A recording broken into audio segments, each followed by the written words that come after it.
Assalamualaikum warahmatullahi wabarakatuh. Kami dari Teknik Elektro B 2013 Universitas Negeri Surabaya, kelompok 8, akan menjelaskan tentang transmission data. Anggota kelompok kami Faisal Aris Ramadhani, Rahmat Rohim, Ardika Riza, Gedi Rizky Iriando.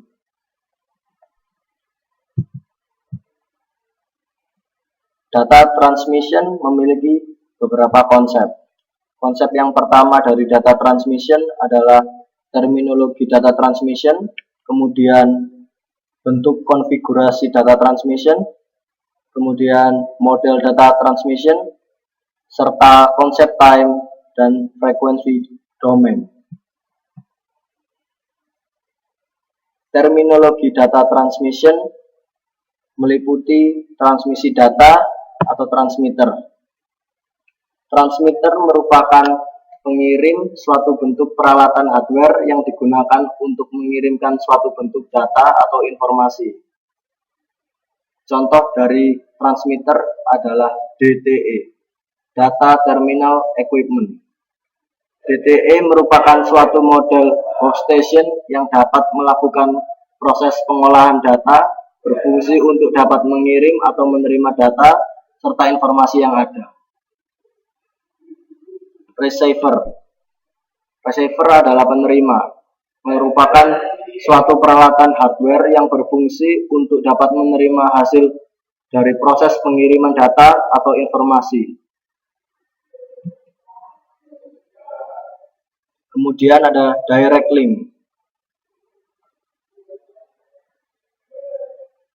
Direct link menyatakan arah transmisi antara dua device di mana sinyal disebarkan langsung dari transmitter ke receiver dengan tanpa device perantara atau amplifier, repeater yang dipakai untuk meningkatkan kekuatan sinyal. Kemudian ada media transmisi, guided media.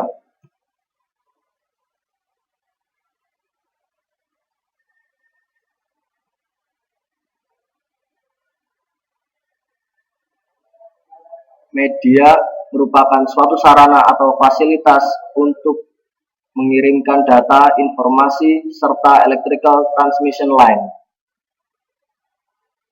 Media transmisi diklasifikasi sebagai media yang dituntun guided media. Gelombang-gelombang dituntun melewati jalur fisik. Contoh, twisted pair, kabel koaksial, dan fiber optik.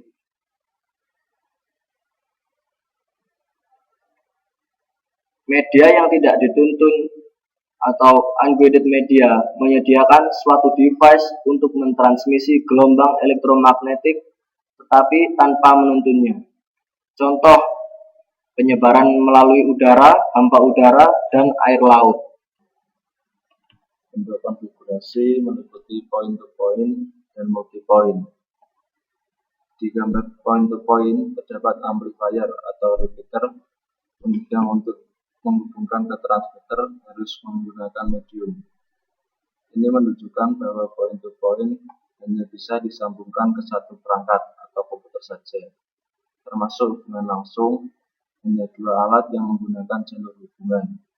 Kelebihan dari jaringan point-to-point adalah implementasinya murah dan mudah, tidak memerlukan software administrasi jaringan yang khusus, tidak memerlukan administrator jaringan.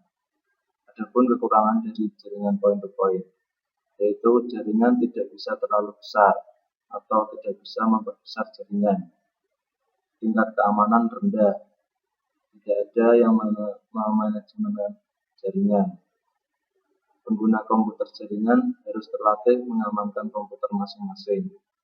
Dan terakhir, semakin banyak mesin yang disaring akan mempengaruhi kinerja komputer. Yang kedua adalah multi-point. Multi-point di gambar tersebut ada amplifier atau repeater yang bisa disambungkan ke banyak komputer atau perangkat. Multi-point adalah sebuah konsep jaringan LAN yang dibangun dengan hanya menggunakan satu CPU yang berfungsi sebagai server. dan banyak monitor sebagai klien. Lebih dari 2 alat yang menggunakan jalur hubungan.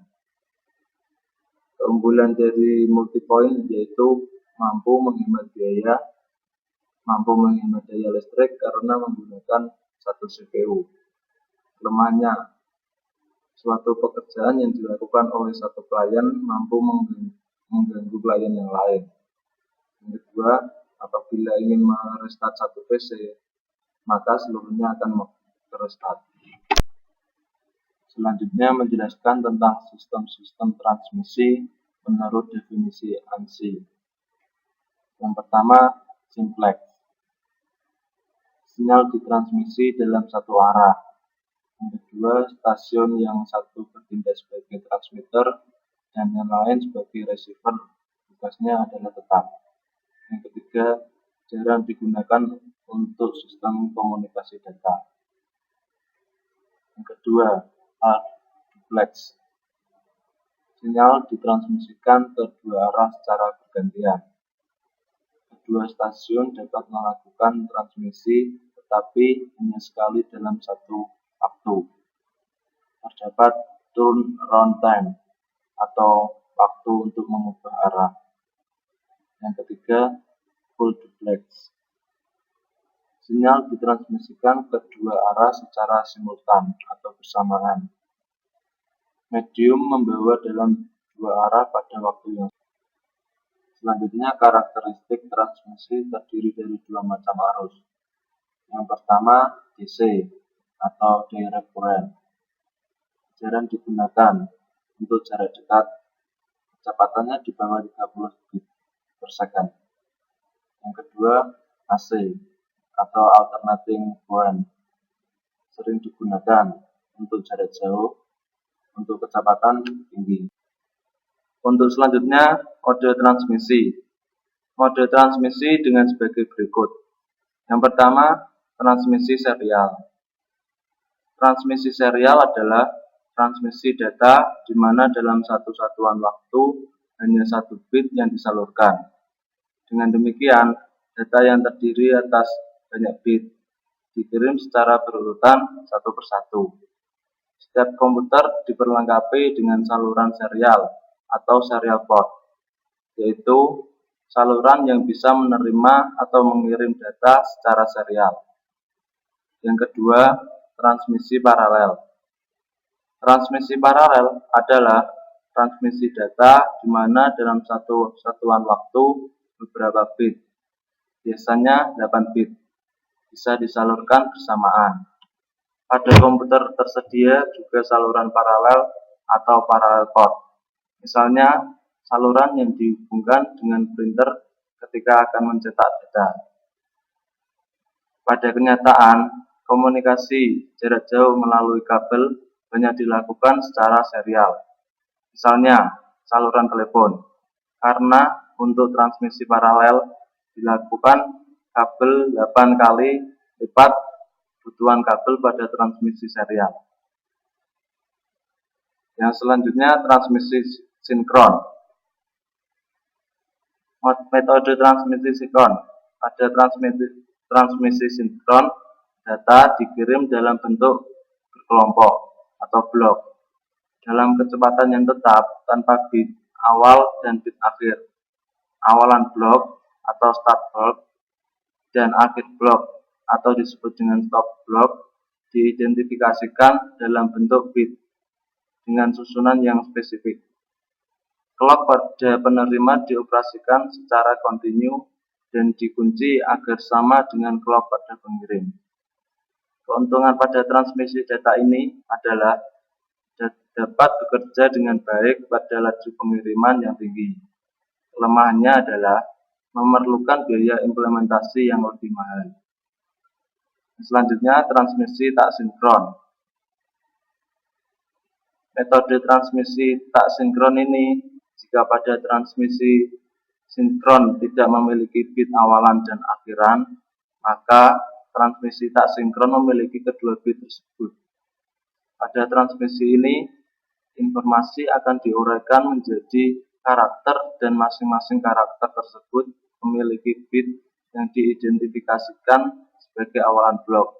atau start block, dan bit akhiran blok atau stop block. Keuntungan pada transmisi data ini adalah biaya lebih murah. Kelemahan metode transmisi tak sinkron adalah laju transmisinya rendah.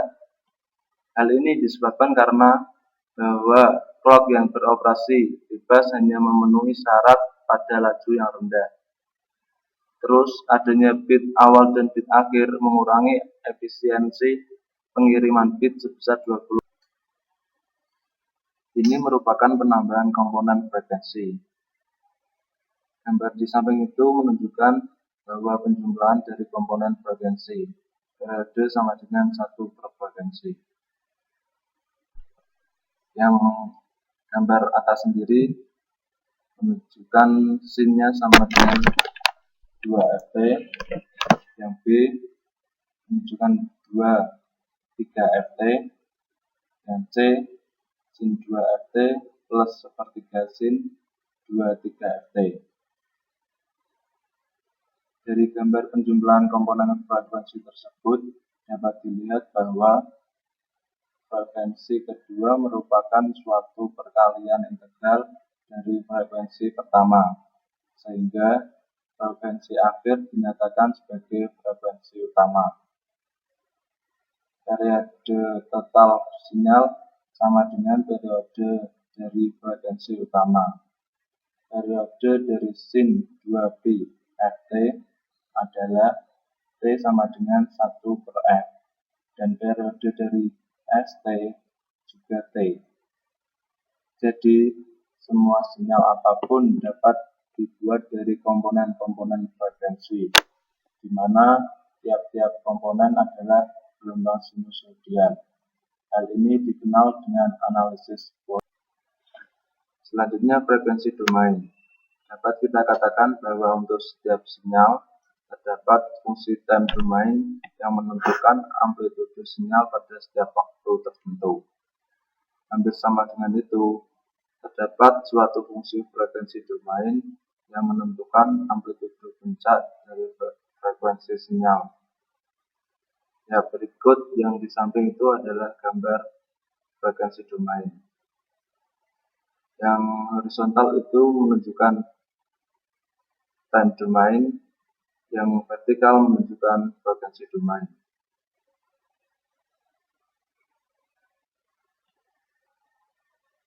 Selanjutnya menjelaskan tentang konsep frekuensi domain, yaitu sinyal biasanya terdiri dari banyak frekuensi. Yang kedua, komponennya adalah gelombang sinus. Yang ketiga, dapat ditunjukkan bahwa semua sinyal terdiri dari komponen gelombang sinus.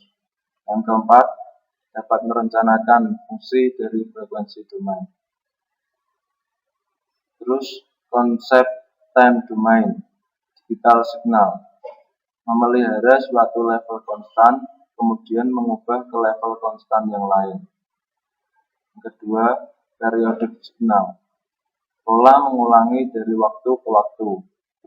Yang terakhir, aperiodic signal, pola tidak mengulangi dari waktu. Untuk selanjutnya, transmisi data analog dan digital. Secara kasar, analog dan digital keduanya adalah kontinu dan diskrit, dan keduanya sering digunakan dalam komunikasi data, dan sekurang-kurangnya ada 3 bagian, yaitu satu, data didefinisikan sebagai entiti yang mengandung sesuatu asli. 2, signaling, pensinyalan adalah tindakan penyebaran sinyal melalui suatu medium yang sesuai. 3, transmisi adalah komunikasi data dengan penyebaran dan pemrosesan sinyal. Data dibagi data analog dan data digital. Data analog adalah pada nilai-nilai kontinus dalam beberapa interval, contoh suara, video, temperatur, tekanan, dan lain-lain. Data digital didapat pada nilai-nilai diskrit, contoh teks dan integer. Jenis sinyal listrik. Jenis sinyal listrik juga dibagi sinyal analog dan sinyal digital. Sinyal analog adalah sinyal yang sifatnya seperti gelombang, selalu sambung menyambung dan tidak ada perubahan yang tiba-tiba antara bagian-bagian sinyal tersebut. Sedangkan sinyal digital adalah sinyal yang sifatnya pulsa, putus-putus atau terjadi perubahan yang tiba-tiba antara bagian-bagian sinyal tersebut. Jenis transmisi juga dibagi analog dan digital. Transmisi analog adalah suatu upaya mentransmisi sinyal analog tanpa memerhatikan muatannya. Sinyal-sinyalnya dapat mewakili data analog atau data digital. Sedangkan transmisi digital adalah berhubungan dengan muatan dari sinyal untuk mencapai jarak yang jauh dipakai repeater.